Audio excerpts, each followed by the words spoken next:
Hi. Paula. Hi. It's Paula. This is the Common Book Show.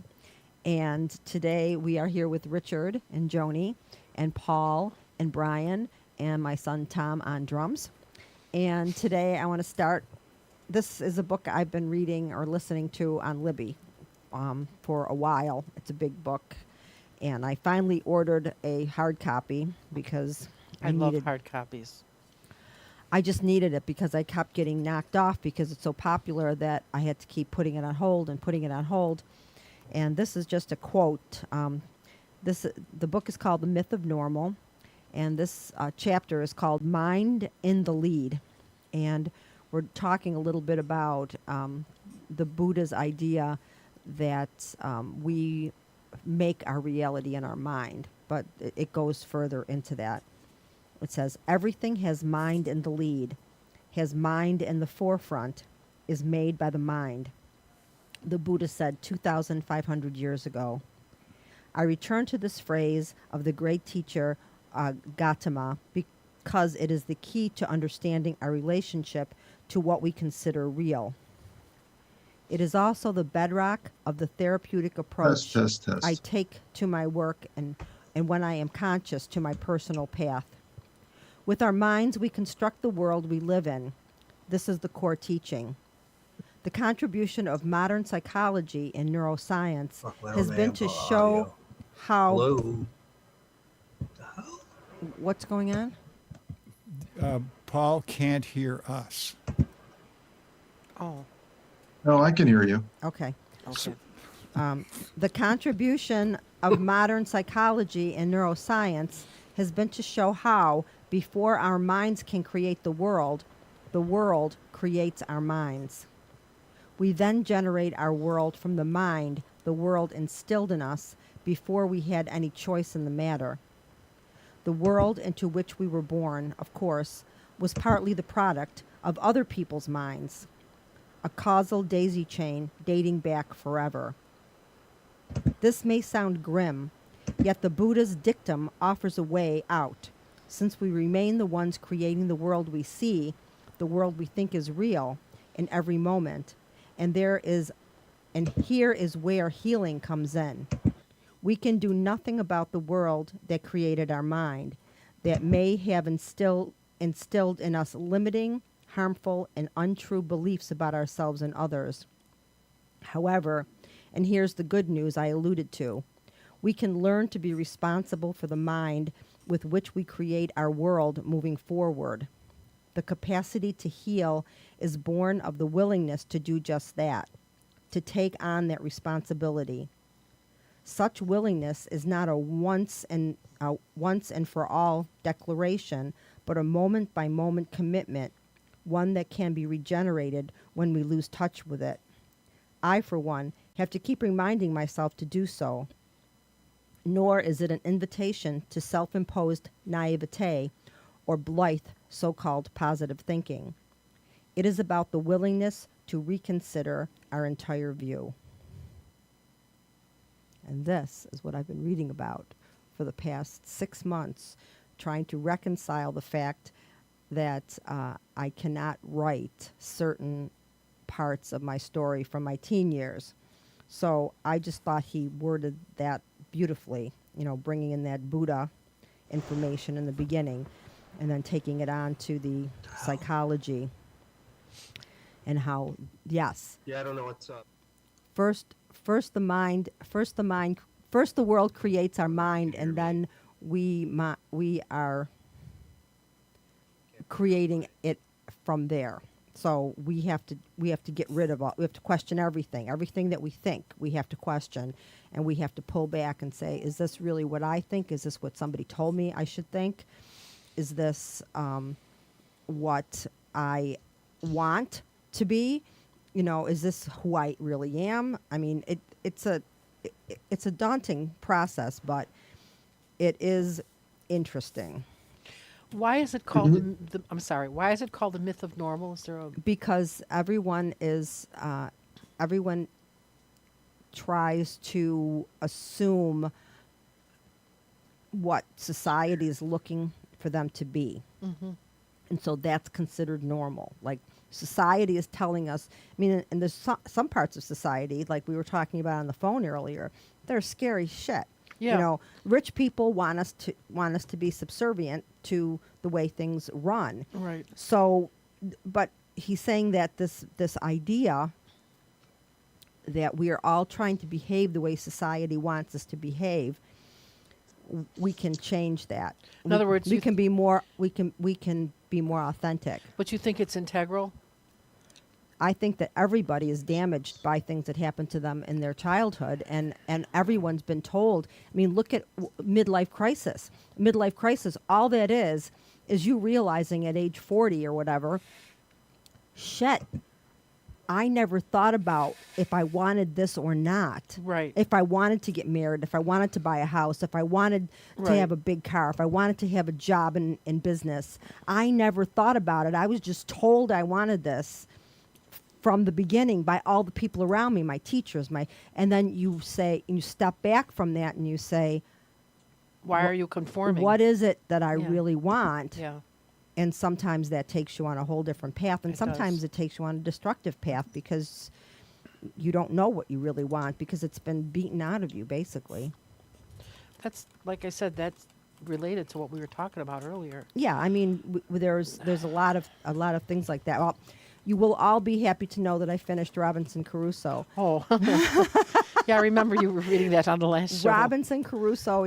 It's only this big, and it took me forever because I would read it at night before I'd go to sleep, and I'd read 2 pages, and I would conk out like a rock. It was.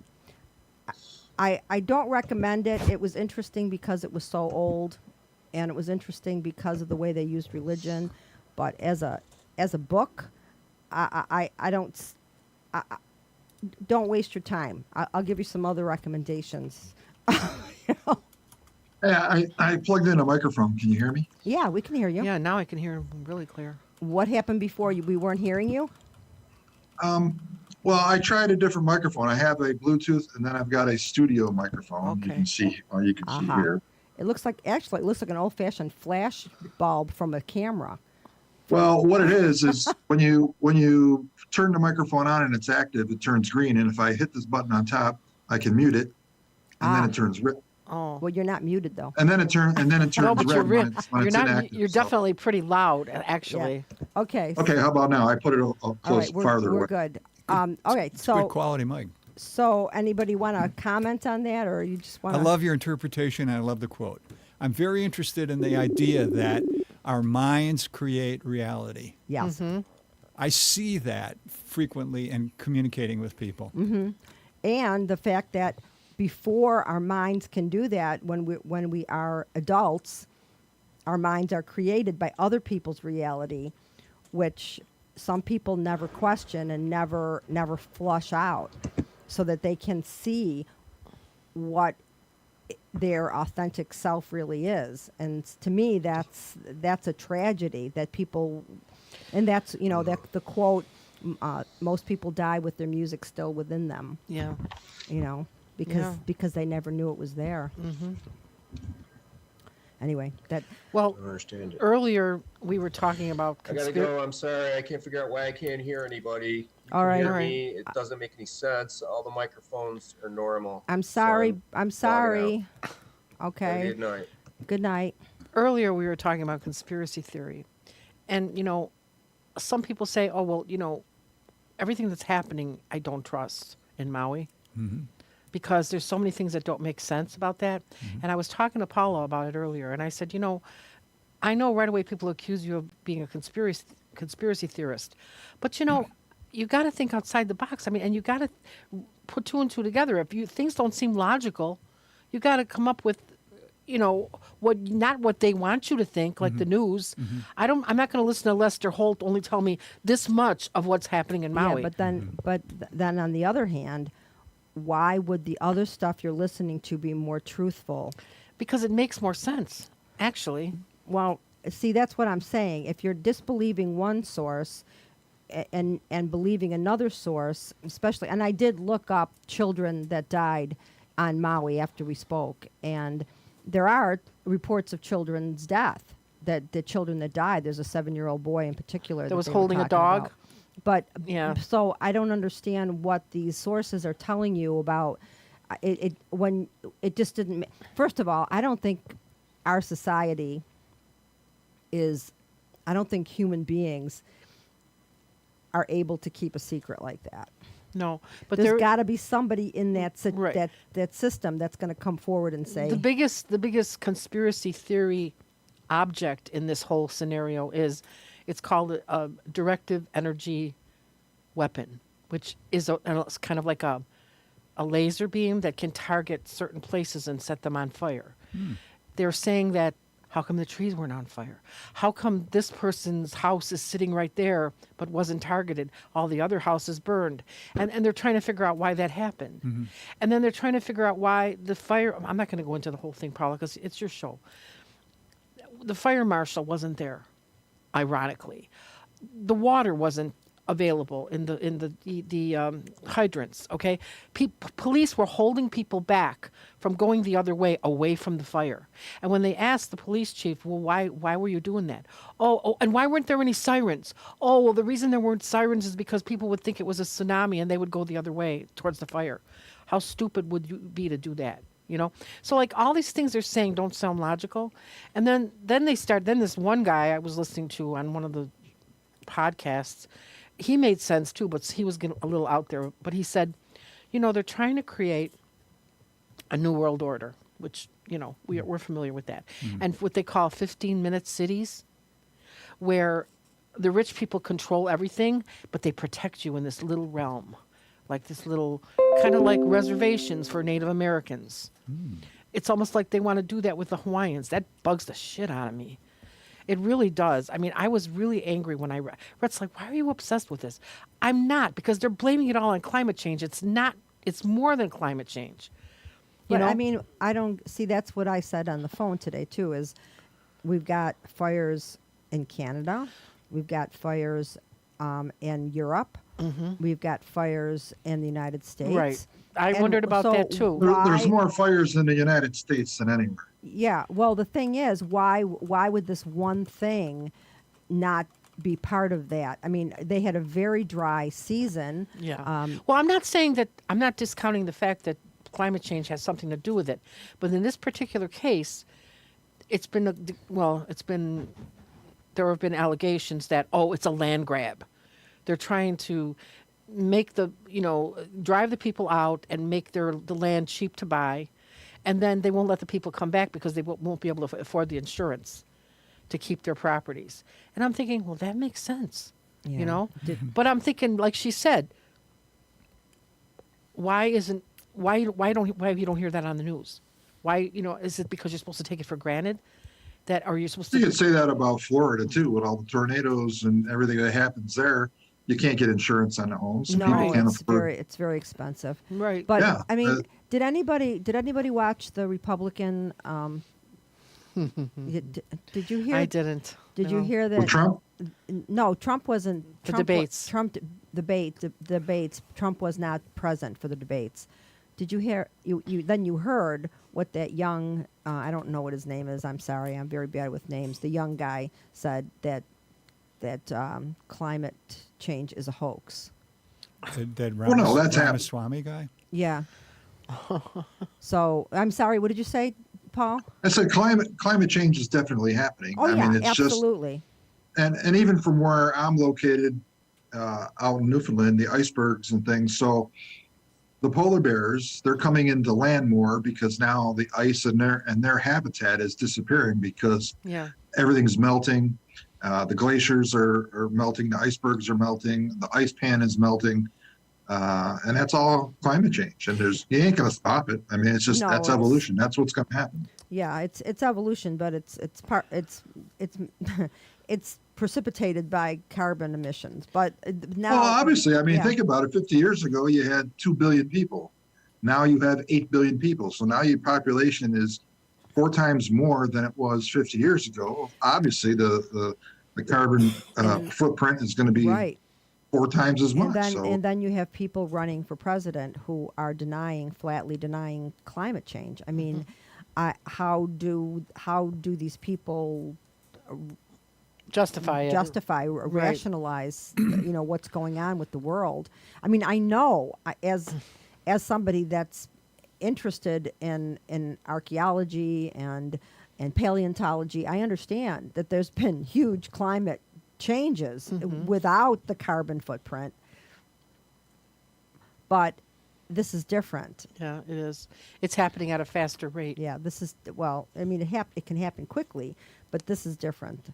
And I can't understand how somebody would not listen to the scientific proof, Because they have a whole different way of approaching it. They're all faith-based. Yeah. Yeah, and if it's supposed to be the end of the world, Yeah, right. It's kind of foregone I'm gonna conclusion be, for them. I'm going to be pulled up to the... Right. Yeah. Right. It's funny that he mentioned a polar bear. I just wrote a poem called Polar Quest about being I was in Manitoba with Brenda a few years ago. Not a few years ago, it was quite a while ago. And we saw the polar bears on the ice, and they looked so haggard. And I said, well, we're entering the Anthropocene, a whole new era of living. And I wrote this poem, and I'm like, somebody said to me, don't put that in the book. It's too depressing. I'm like, yeah, but it's, it's our reality, and so I didn't put it in the book. The one that I gave you. Yeah, well, I poetry, if the poets can't be depressing, who can? Who can?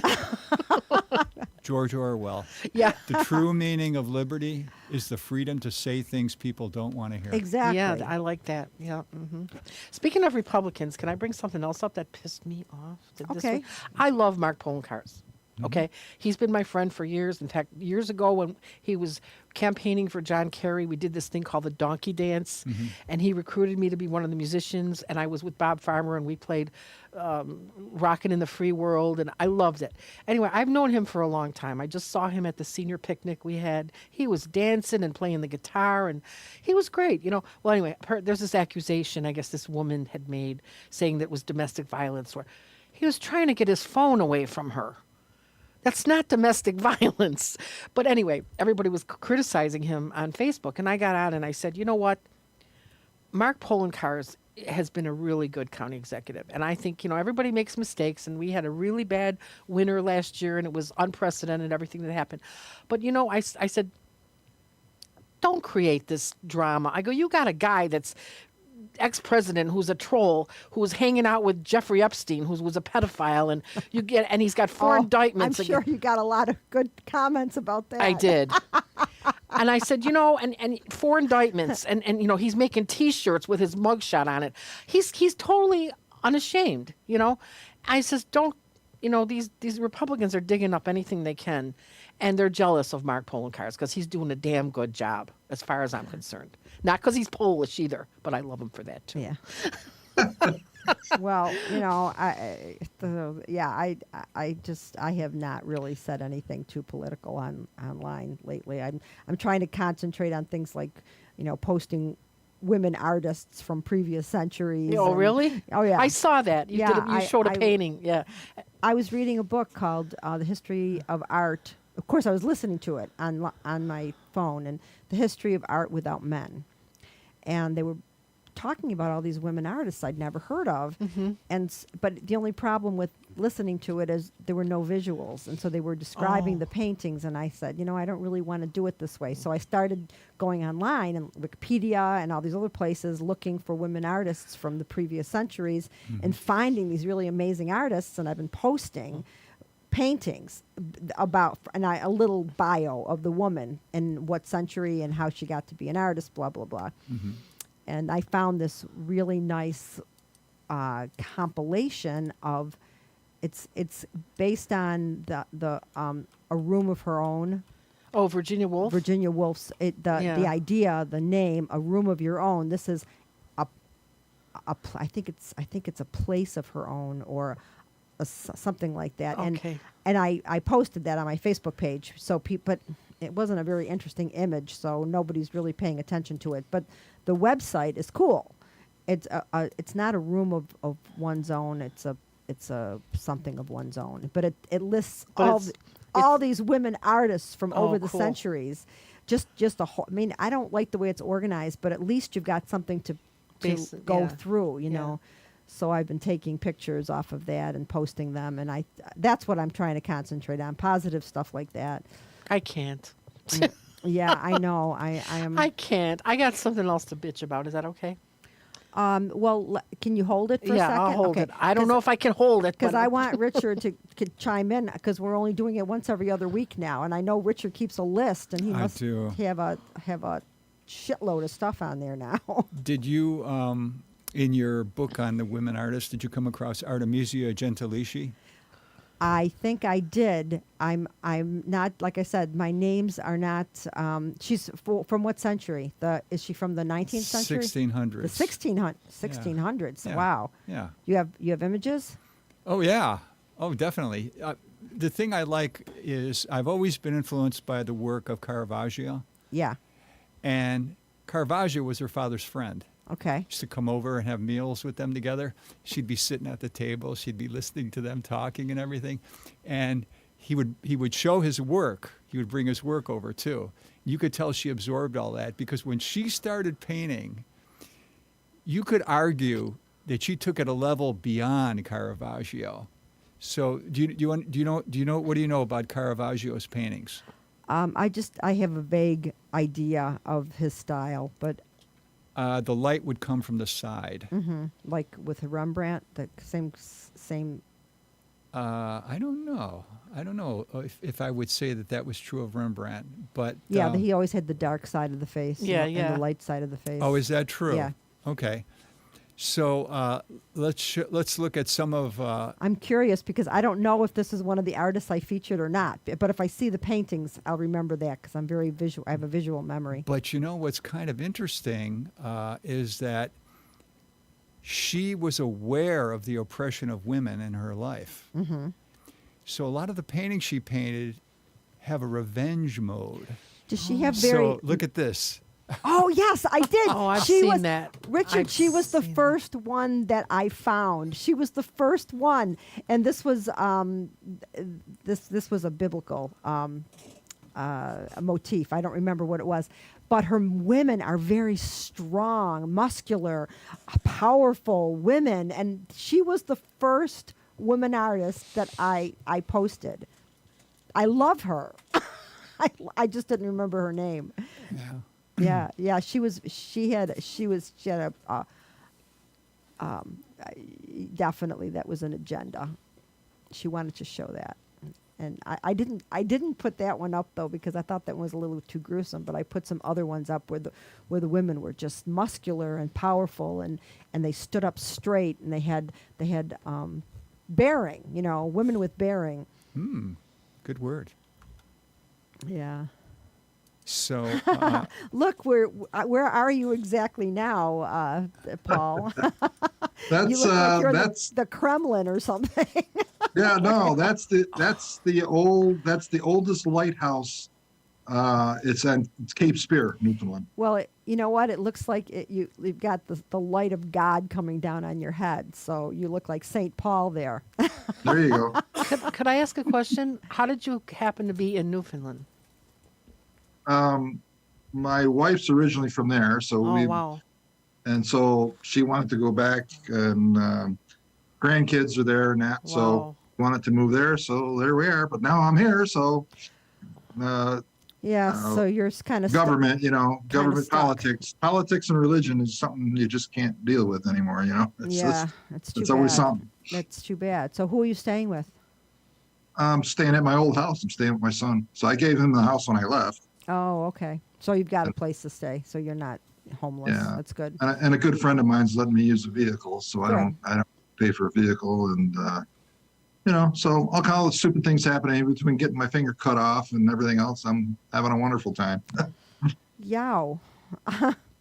Yeah. Yeah, they stitched it back on. I mean, Wow. So it Wow. was this one here. Oh, no. he cut It's his a little swelled up still, but I can only bend it so far. That's How it, did- as far as I can bend it. he How did that cut happen? he cut his finger as he was on his way to have his cancer removed. Right. Oh, my God. How did? But Hello, I can't come in for the operation. I'm in the emergency room. They're working. It's on my funny because finger. I can't.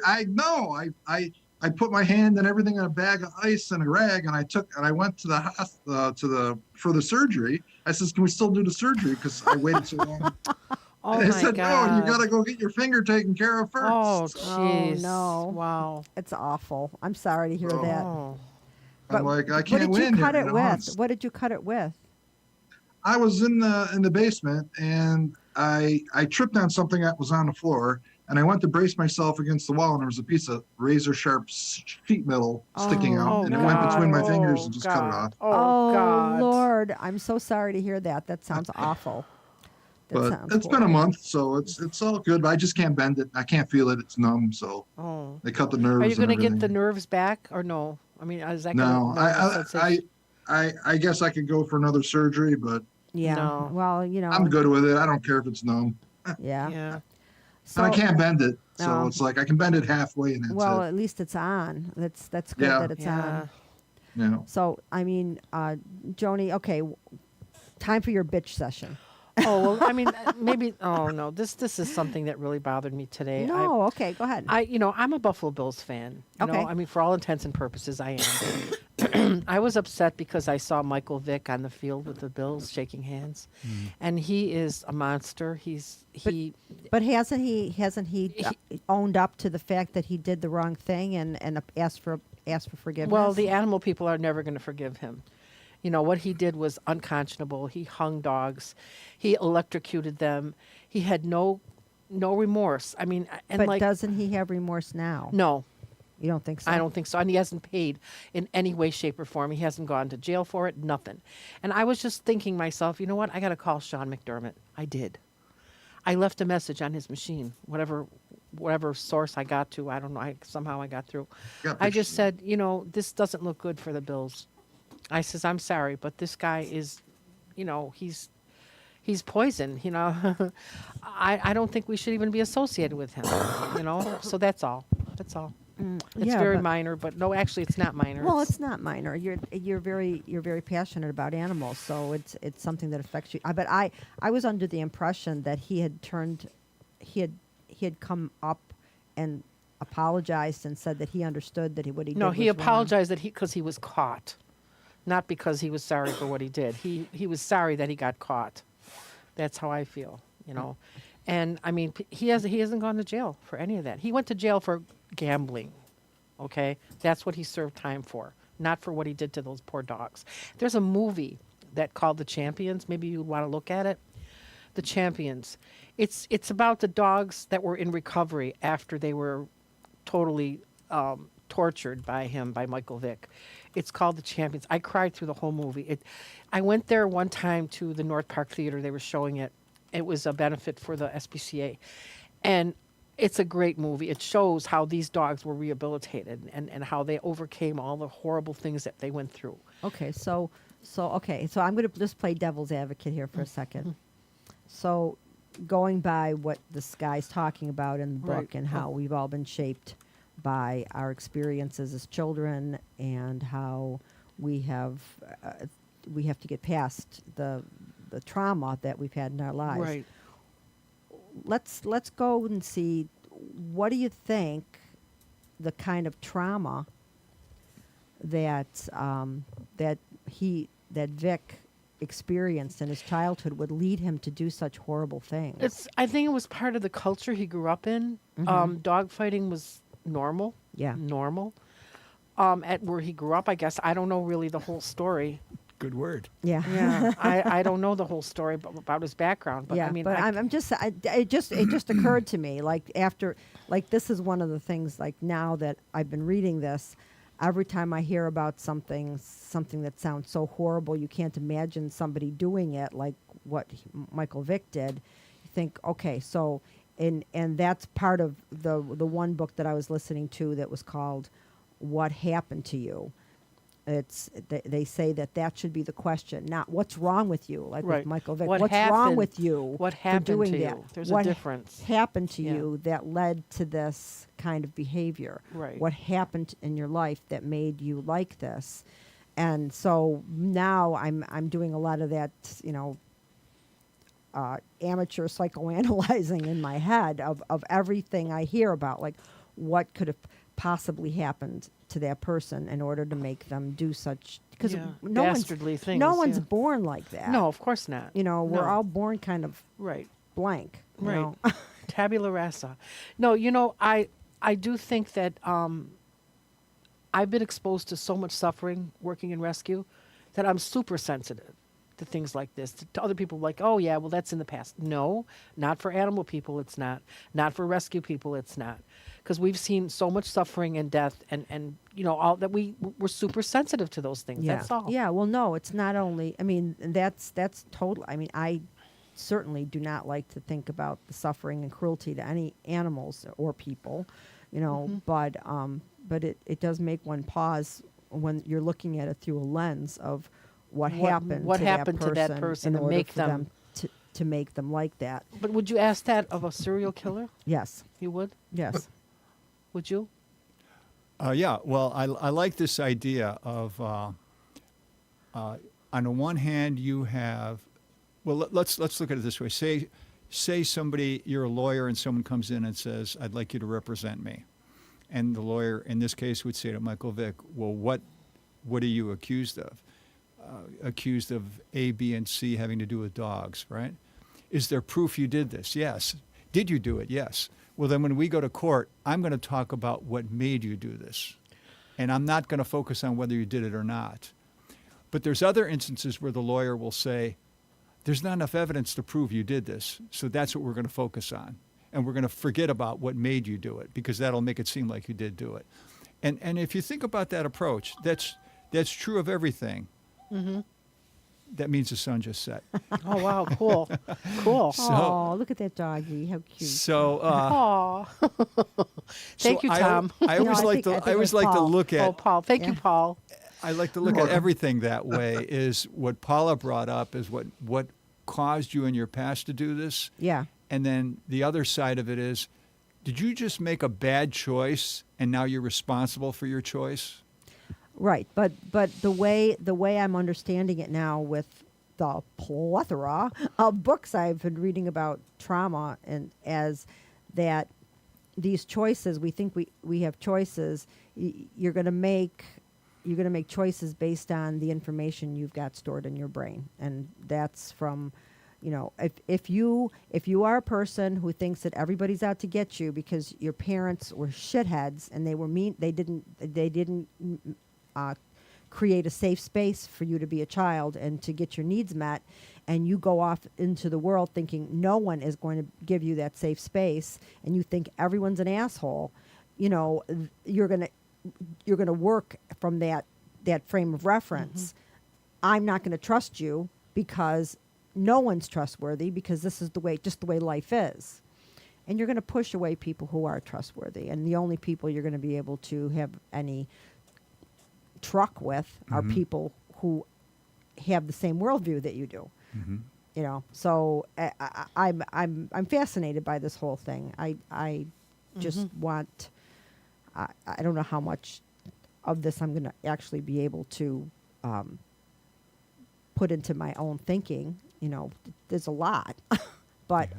I like the idea. And you can take anybody out of our life, out of the circle of friends we know, and you can go back and you can say, okay, well, why do they do this?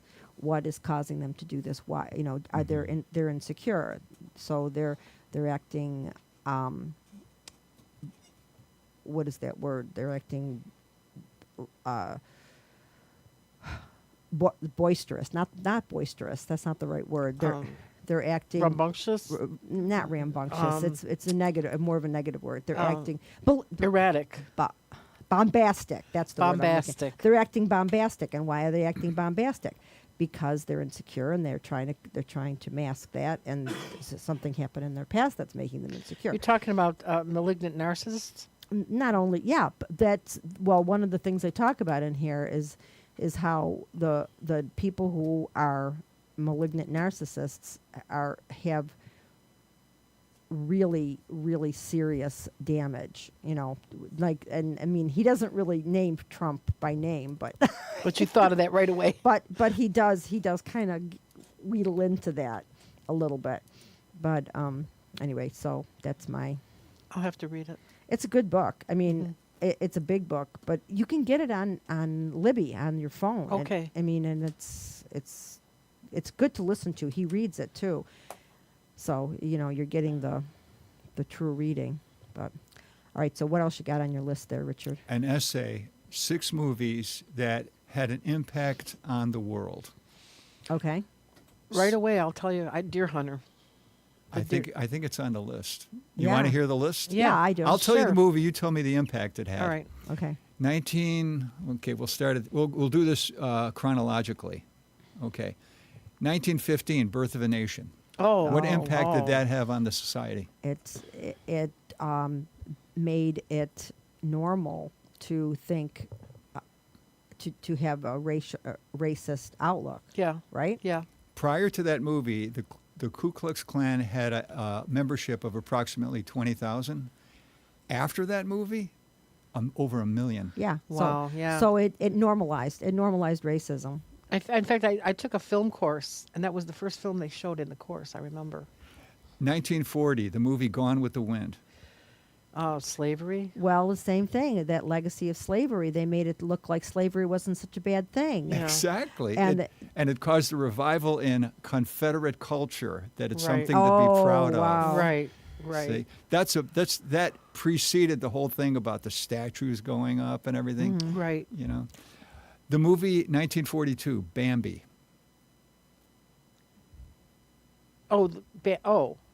Well, question the morality of hunting. Deer hunting went down significantly Oh, really? after that Okay. movie. I Yeah. thought you meant the summer of 42 at first when you Yeah. said 42, because I remember that Well, movie. the reason I give you the years, you can put it in a Yeah. historical context. Yeah. So that became that. Yeah, I could see where that would happen. I mean, even though it was a kids' movie, right? Right. That. But the parents take the kids to see it, Yeah. and then the parents get affected by it. So just as a little aside, when I was a little girl when that movie came out, and I went to school, and I wasn't in school yet. I was about 4 years old, and my mother took me to the school because I had to use the bathroom. She was taking me to the park, and I had to use the bathroom. So she took me in, and there was a nun, and I'd never really thought about what nuns were. I'd seen them, but I never really thought about it. So when the nun came down and she put her hands on her knees and she said, "Hi," she said, "I dress in black and white. Do you know what I am?" And I just saw the movie and I said, "Yes, you're a skunk." Oh, yeah, Thumper. Thumper, wait. And I thought it was a compliment because I loved Thumper. Thumper was No, wait a so minute. cute. Thumper was the rabbit. What was the... No, who was the skunk? I can't remember. Now, Oh, God, now, yeah. Oh, isn't so that cute? and Isn't that cute? and she wasn't angry, but my mother thought it was the funniest story she'd ever heard in her That life. is so cute. And she told it to everybody, and I was thrilled because I got to be center of attention for a long time after that. Yeah, But- pattern recognition. yeah, yeah, exactly. So Boy Scout helps a nun across the street. She says, "Thank you, young man." He says, "Anyone who's a friend of Batman is a friend of mine." That's so cute. I love it. That Same is so thing. cute. I love it. yeah. Same so thing. anyway, next one. Next one, 1960, Inherit the Wind. Oh, that's know- about that's the one with, oh God, wait a minute, that's about evolution. Yeah. Oh, that's the trial. The Yeah. Scopes Monday Yeah. trial. Oh, so Mm-hmm. did that? After that movie came out and took root, evolution started being taught more and more and more in school, and creationism less. But it made the creationists more and more mad. 1975, One Flew Over the Cuckoo's Nest. Oh, mental illness. Mental illness. Mental how, illness. How did it affect people's perception of mental illness? Right. In the mental health community, referrals for electroshock therapy went Way down. Oh. Lobotomy, too. I'd rather have a lobotomy than a how does that joke go? A lobotomy. I'd rather than- have a bottle in front of me rather than instead a- of prefrontal than a- lobotomy. Yeah. 1975, the movie Jaws. Oh, nobody wanted to go in the ocean anymore. Right. And you know people what? had a terrible perception of sharks. And they started going out and hunting them, almost putting Oh. them on the endangered species list. Almost. Wow. And now we bring this up to date. What effect will the movie Barbie have on American culture? I didn't see it yet. Oh God, I hope it has a good. I hope that I hope that the people who have seen it, who didn't understand the mentality of sexism, will bring that forward. It'll become part of their gray matter, and they'll be able to think a little bit more like that as they go along with all these things that are happening now with Roe versus Wade being reversed and, everything else in women's rights being taken away from us. I just don't want to go back to wearing stilettos. You want to? Oh, No, I wouldn't no. want You to don't want to. What? Oh, in this book of poetry that I read this today because I wasn't feeling well. I laid in bed for a long time, and I just, as usual, same thing. That's how I got Robinson Crusoe too. I reached behind me and I pulled out a book. Oh. and it was the poetry of what the heck is her name now? Erica Jong. No, she's a more local poet. Oh. And anyway, I read a poem, and she created this character that she wrote all the poems in the voice of this character, this woman. And the woman says that she still wears stiletto heels on dates because if anything goes wrong, a stiletto heel is not a concealed weapon. Good point. Good point. Yeah, I like that. I like that. Yeah, so I don't remember what that, I posted it today, so I can look at my, anyway, I feel, I'm glad I did come. I was feeling like I was going to be, I wasn't sure if I was doing the right thing by coming because I wasn't feeling well all day, but I Yeah, knew, you were saying you were sick before. but I knew, the book is called Lauren Says, and it's poems by Nita Penfold. She's local. Nita Penfold, yeah. Yeah. Yeah. Oh, I it's saw that such a today. good book. Such a good book. I really enjoyed the whole thing. She has this character, Laureen, and Laureen is, kind of blue collar. My favorite poet is Marge Piercy.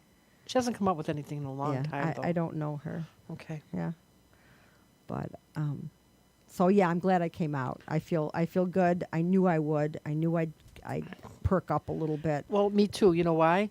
My tinnitus isn't bothering me right now. Oh, good. I was feeling very Oh, please. very self-loathing. Oh, yeah. When I get sick, You hate yourself.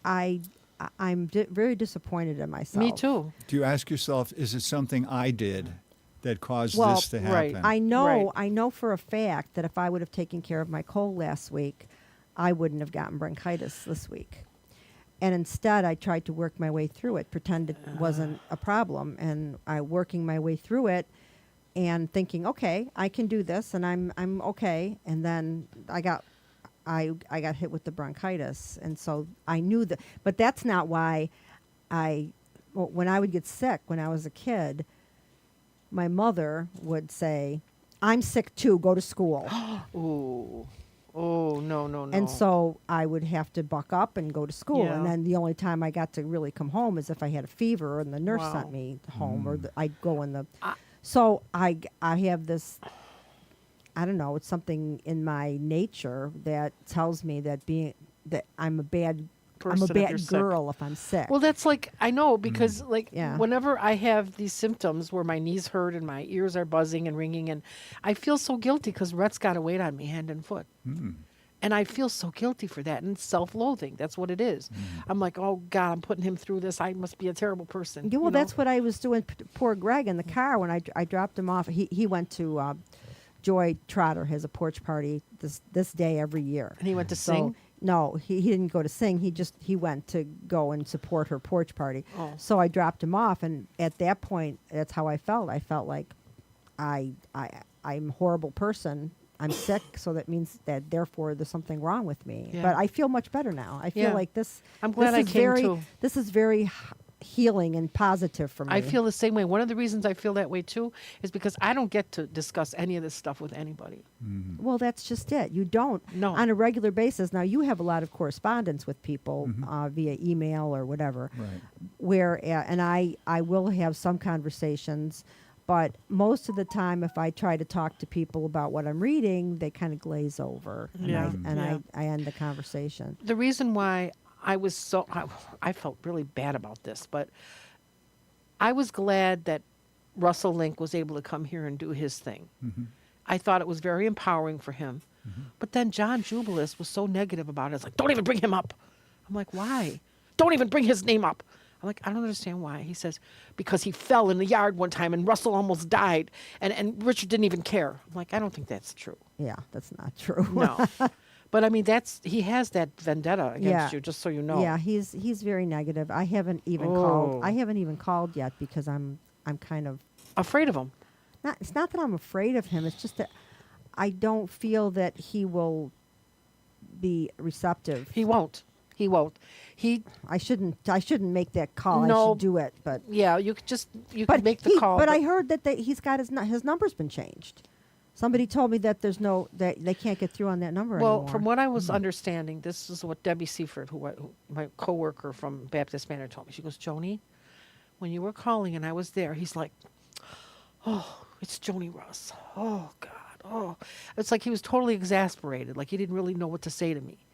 And I was afraid of him likewise because I didn't know how to act with him because I'm afraid he was going to become, be like a volcano. He called me a volcano, but he would be that way when we'd get together. So I was afraid to get near him too because I didn't know how to express my grief without him exploding. Yeah. So- I don't know. I just haven't been able to do it. Paula, are you reading anything now that you're here in Buffalo with less things to do? Not really, just doing mostly photo editing. I've been out taking a lot of pictures of the areas around here. Oh yeah, what have you been taking pictures of? I was down to the Erie Canal, down to the Lockport Locks, Oh, wow. That's nice. down in the Niagara Falls area. Different, just different landscape areas, just traveling around. A friend of mine is a photographer out here, so he'll Oh, invite me sweet. out. He goes, "Hey, let's go here, let's go there." So we're supposed to go to Akron Falls, but I don't know if we're You going to know go what? or not.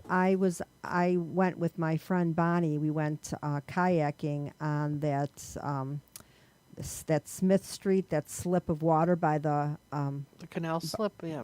old the old mills and stuff like Oh, that. I love it there. Yeah. I went there. Honest to God, if you have any interest in going into you can get some shots that were incredible. I was at the bottom of this grain elevator, and I could look into it, and I could see all the mechanics of the actual elevator part, and it was amazing. Yeah.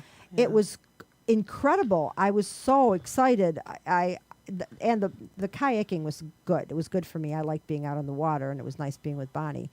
But just the views were pretty spectacular from that, and that whole area, that park system that runs along Yeah. the Buffalo side.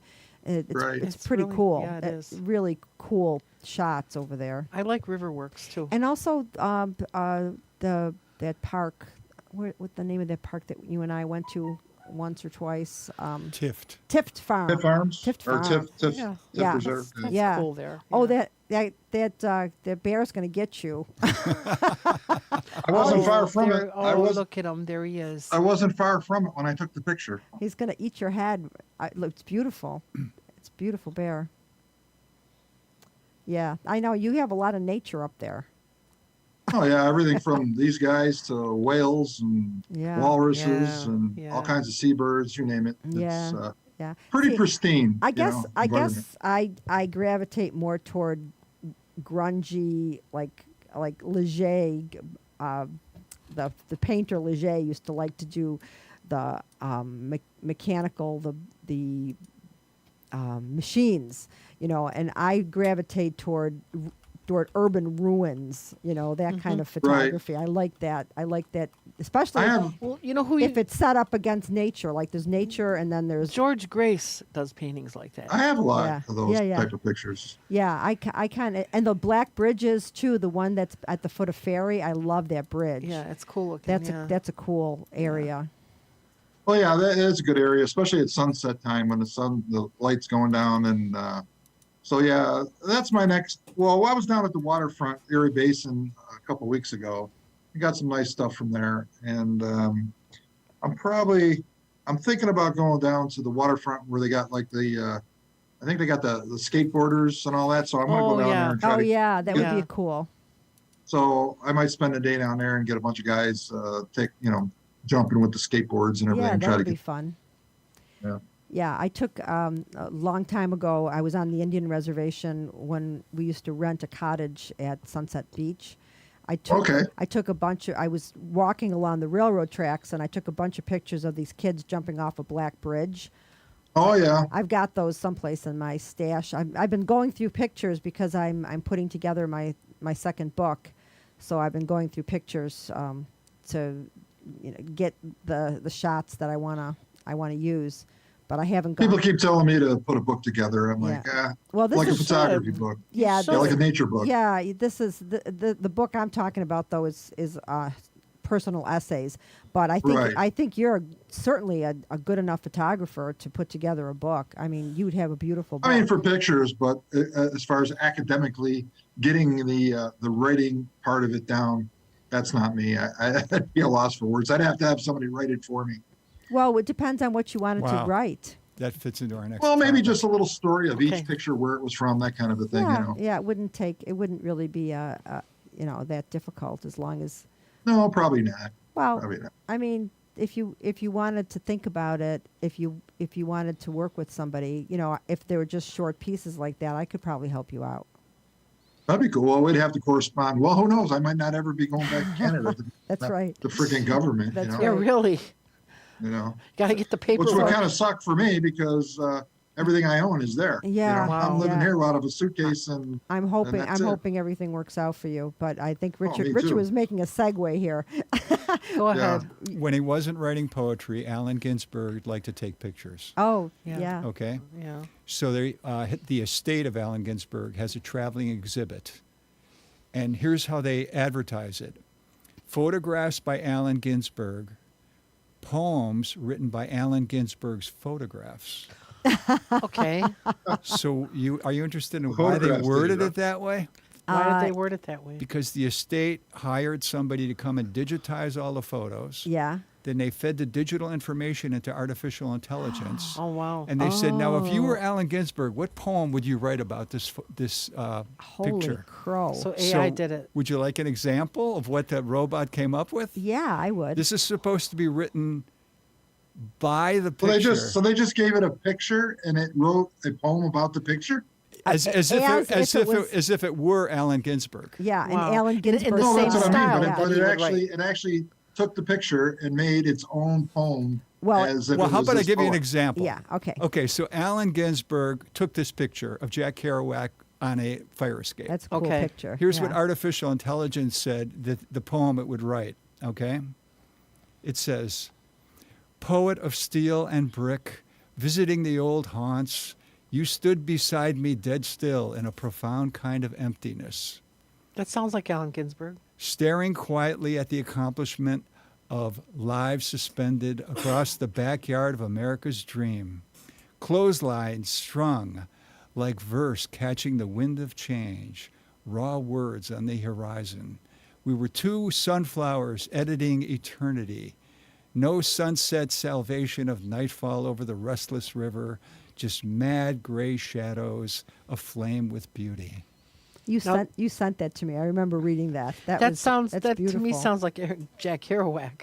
Well, what I'm asking you now is, Doesn't look like it corresponds to the picture, though. good idea by the estate or bad idea of the estate? I think that it was an interesting poem, and I think it's an interesting idea as long as they're clear in the publication that these were AI generated poems. Yeah. You're both okay with it? Yeah. Okay. Yeah. Because other I don't poets, think I don't think it related to the picture at all. Though. I mean, some of it did, but not all of it. Yeah, I don't know where it got the sunflower thing. Yeah, or the river or whatever, the water, or even the clothesline. Well, there were I like the there part were about the wires. clothesline. There were Well, wires. those are electric lines, Yeah, probably. but they could have been clotheslines. Now, what's interesting is the estate didn't say, attention poets, we'd like you to look at these photos and we'd like you to come up with poems about them. They didn't Yeah. do that. Yeah. All right. So did they shut out human beings in favor of artificial intelligence? Well, Kind of. They did, but it's not either or. I mean, well, in this case it is. well, it is, but I'm saying you don't have to always do it one way. You can choose to use artificial intelligence as a separate kind of a project. You know, if a poet wants to look at his pictures and write poetry about them, certainly that's something that poets are inspired by photographs or paintings all the time. I don't feel, as long as they're honest with the public and say that this is AI generated poetry based on the photographs of Allen Ginsberg, I don't see anything. I think it's an interesting I don't know if you'd call it a collaboration. No. But I mean, it sort of is between artificial intelligence and Allen Ginsberg. I liked what Celeste Lawson said about this. I She know who said, she is. I can see a lot of good uses for artificial intelligence in mathematics and medicine and astronomy. Yeah. Right. But she said they should stay out of art because you're diminishing the motivation of artists by taking that away from them. That's true. Yeah. Well, I can Yeah. I can see that, but you know, if it was if there were some writers who were, you know, I mean, I guess nobody knew that they were doing this, so it's not like somebody could have written a letter and said, "Hey, I'm interested in writing these poems about his artwork," but I don't think it's the same. I don't think a poem by artificial intelligence is the same as a poem by a human being. A poem by a human being is driven by all of that information that they've taken in on their own, and it's gone through their human filters, and the human filters can't really be replicated by artificial intelligence.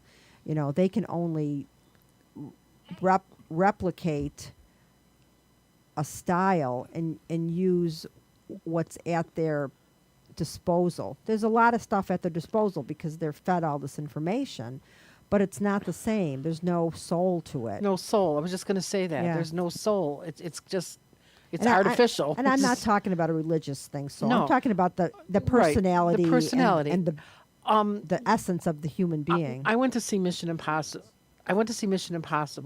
They kept referring to artificial intelligence as the entity, and they made it sound so nefarious. And I really don't understand how it worked into the movie. Did you see the movie? Yeah. Okay. The latest Well, one, right? Yeah. I didn't. I mean, I didn't- I understood what they were doing, but AI is didn't going to take really- over the world. yeah, it may. I mean, we're going to be around to see it. How long you going to? It's going to be like the Terminator. It's going to be, they're going to want to, you know, the Destroy us? AI is going to say, hey, the Let's humans eliminate them. destroying, You see, this is destroying They're the no planet. longer relevant Paul, that picture behind you appeals to me a lot. because it's That's- that is okay, more. so That is more of my. Oh, but so is it color or is it black and white, or did you do both somehow? well, no, it's color.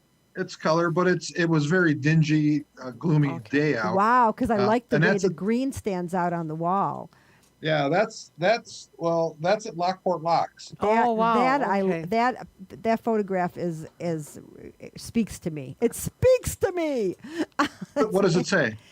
It says human condition and work and striving and pain and Well, that's an original. That boat's an original replica of what the boats looked like back in the day when they used the Erie Canal, when they used to tow the boats down well, that's what it down looked the like to canal me, by yeah. hand, with the mules and Yeah, stuff. that's what it looked like to me. Yeah, so I like that one.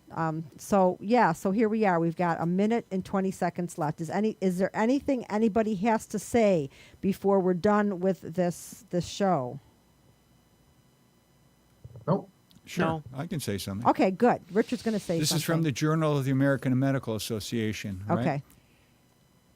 The rate of alcohol-related deaths amongst U.S. women is growing faster and faster than among men. Well, women don't metabolize alcohol the same way men no, do. not at all. It's especially high in middle-aged, high-income, and educated women. They tend to be drinking more and more. There's something amiss. There's something amiss. There's something they have not. They're not fulfilled. They're trying to dull out reality. They're dulling out reality. And if it's, I mean, obviously the money didn't make them happy, but they were told it would, didn't they? They were told that that's what would make them happy. And Makes now, life easier, but it doesn't always make you well, happy. no, it makes it easier. Sure, it's great to be able to pay your bills and not worry about it, but it doesn't make you happy. And No. and they expected the happiness to come from that, and they were mistaken. And now we've got a countdown. So thank you everybody for coming. If anybody's there, but thank you for the people here. And I am happy to do this. See you next 2 weeks. See you 2 weeks.